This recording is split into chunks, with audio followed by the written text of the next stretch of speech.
Shutdown satu unit kapal motor KM Arya Purnama terbakar di kolam Pelabuhan Pendaratan Ikan atau PPI Sawang Bau, Kecamatan Sawang, Kabupaten Aceh Selatan pada Rabu 1 Juni 2022 pagi. BPBD Aceh Selatan menurunkan 2 unit armada kebakaran, namun petugas sedikit mengalami kesulitan memadamkan kobaran api karena terdapat tumpahan bahan bakar. Hingga pukul 11.20 waktu Indonesia Barat, kobaran api masih membara.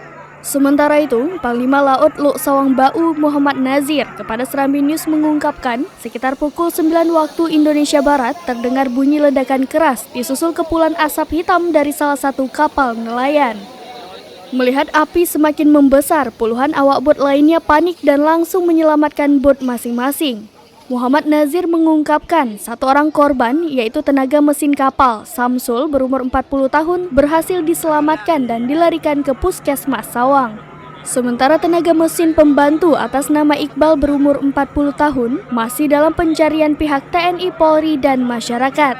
Pemilik KM Arya Purnama, Kamaruzzaman, yang ditemui di lokasi menyebutkan ketika bot mulai dilalap api, dirinya masih di rumah. Kamaruzzaman menyebutkan saat kejadian ada awak kapal yang bekerja untuk persiapan turun melaut.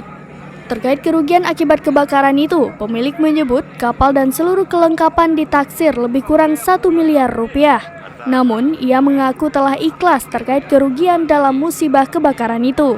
Bahkan, Kamaruzzaman lebih fokus terhadap awak kapalnya yang hingga kini belum diketahui nasibnya. Dari Tapak Tuan, Taufik Zaz, Serambi On TV.